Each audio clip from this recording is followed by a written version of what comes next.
बीते मंगलवार को कट्टरपंथी आतंकवादियों ने कश्मीर के पहलगाम वेस्टर्न वैली में घूमने आए टूरिस्टों पर ताबड़तोड़ फायरिंग कर दी दोस्तों, जिसमें बहुत सारे टूरिस्टों ने अपनी जानों को गंवाया है। इन कट्टरपंथी इस्लामिक आतंकवादियों ने सबसे पहले लोगों के नाम पूछे, उनका धर्म पूछा, उनके कपड़े खुलवा करके कंफर्म किया कि ये इस्लाम से संबंध नहीं रखते हैं।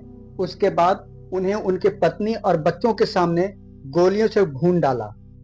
ये अब तक की सबसे शर्मनाक और बड़ी आतंकवादी घटना है दोस्तों।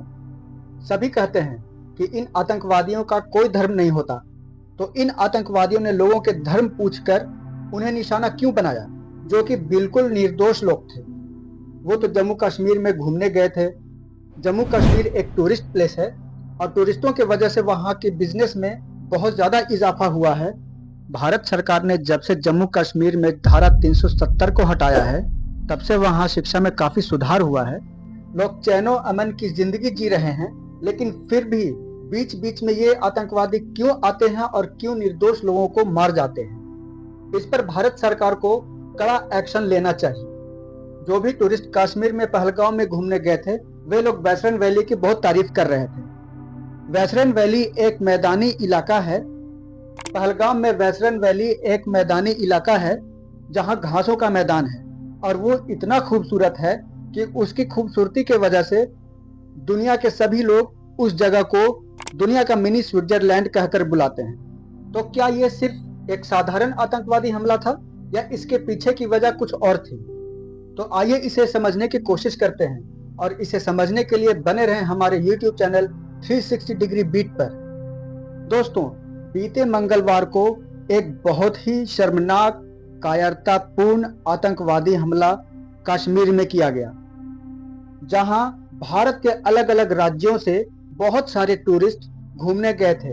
वे लोग पहलगाम के वेस्टर्न वैली घूम रहे थे। उसी दौरान वैली के पीछे वाले जंगल से कुछ कट्टरपंथी आतंकवादी आए और उन्होंने लोगों के नाम और धर्म पूछकर उनके पत्नी और बच्चों के सामने उन्हें गोलियों से भून डाला, जिसमें 26 टूरिस्टों की जान चली गई और 20 से ज्यादा टूरिस्ट घायल हो गए। और इसके बाद उन्होंने एक महिला से कहा कि जाओ जाकर मोदी को बता दो कि हमने इन टूरिस्टों को मारा है। दोस्तों, ध्यान देने वाली बात यह है कि पहलगाम में गुजरात, महाराष्ट्र से लेकर तमिलनाडु, उड़ीसा, बिहार, यूपी हर जगह के टूरिस्ट थे। लेकिन उन आतंकवादियों को इससे कोई मतलब नहीं था कि वो लोग किस पार्टी को मानते हैं, उनकी भाषा क्या है, वो क्या करते हैं। उन्हें सिर्फ इससे मतलब था कि वे हिंदू हैं। इसीलिए उन आतंकवादियों ने सबके नाम पूछकर और धर्म पूछकर उन्हें मार डाला, और जिन्होंने अपना नाम और धर्म नहीं बताया, उनके कपड़े उतरवाकर उन आतंकवादियों ने कंफर्म करके उन्हें गोलियों से भून डाला। ये कितनी शर्मनाक बात है दोस्तों। और ये हमला तब हुआ जब अमेरिका के उपराष्ट्रपति जेडी वेंस भारत की यात्रा पर हैं, और मंगलवार को ही प्रधानमंत्री नरेंद्र मोदी जेद्दा की यात्रा पर गए हुए थे। लेकिन जैसे ही प्रधानमंत्री नरेंद्र मोदी को इस घटना के बारे में, इस आतंकवादी घटना के बारे में पता चला, उन्होंने अपनी यात्रा को आधे में छोड़कर ही वापस अपने निजी विमान से भारत आ गए।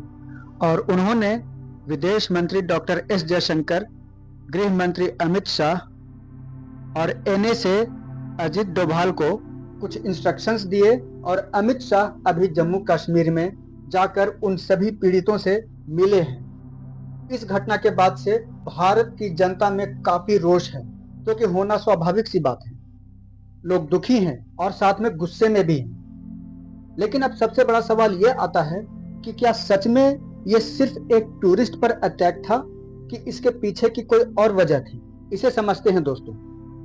कर्नल हनी बख्शी ने अपने एक्स ट्विटर पर ट्वीट करके बताया कि इस आतंकवादी हमले में आईबी ऑफिसर्स को टारगेट करके निशाना बनाया गया था, जिसमें एक आईबी ऑफिसर मारे गए जिनका नाम मनीष रंजन था, और वो बिहार के थे, और बाकी के 8 आईबी ऑफिसर्स अभी घायल हैं। द टाइम्स ऑफ इंडिया के खबरों के मुताबिक उन कट्टरपंथी जिहादी इस्लामिक आतंकवादियों ने इंडियन नेवी के एक जवान को मार डाला दोस्तों, जिनका नाम विनय नवल था, और वो हरियाणा के थे।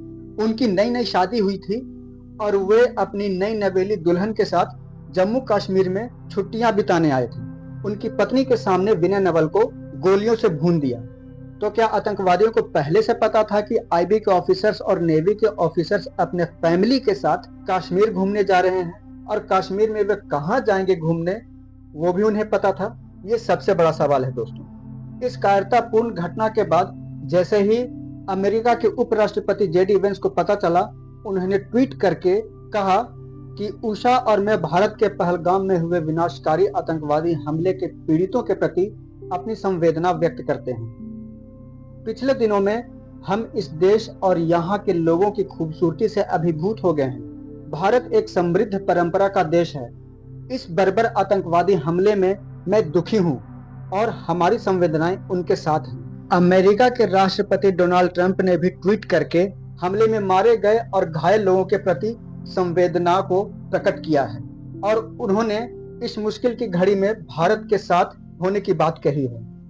इजराइल के राष्ट्रपति बेंजामिन नेतन्याहू ने भी ट्विटर पर ट्वीट करके कहा कि जम्मू कश्मीर के पहलगाम में बर्बर आतंकी हमले से मैं बेहद दुखी हूं, जिसमें दर्जनों निर्दोष लोग मारे गए हैं।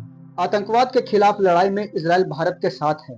वहीं सऊदी अरब के विदेश मंत्रालय ने बयान जारी करते हुए इस आतंकवादी हमले की कड़ी निंदा की है दोस्तों।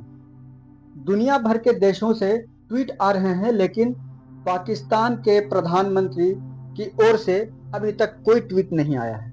हाँ, पाकिस्तान एक्सटर्नल अफेयर्स के तरफ से एक ट्वीट जरूर आया है, जिसमें उन्होंने कहा है कि इंडिया ऑक्यूपाइड कश्मीर में कुछ लोगों पर हमले हुए हैं, लेकिन उन्होंने इसे आतंकवादी हमला करार नहीं दिया है। हालांकि इस हमले के बाद पाकिस्तान बेहद डरा हुआ है, और पाकिस्तान के प्रधानमंत्री शहबाज शरीफ ने पाकिस्तान को हाई अलर्ट पर कर दिया है दोस्तों। पाकिस्तान की आर्मी और पाकिस्तान के एयरफोर्स अभी हाई अलर्ट पर हैं, क्योंकि उन्हें डर है कि इस घटना के बाद भारत रिटेलिएट ना कर दे। हमारा YouTube चैनल इस आतंकवादी हमले में मारे गए सभी लोगों को श्रद्धांजलि अर्पित करता है। अगर आपको ये वीडियो अच्छी लगी हो तो इस वीडियो को लाइक, सब्सक्राइब और शेयर जरूर कर दे दोस्तों।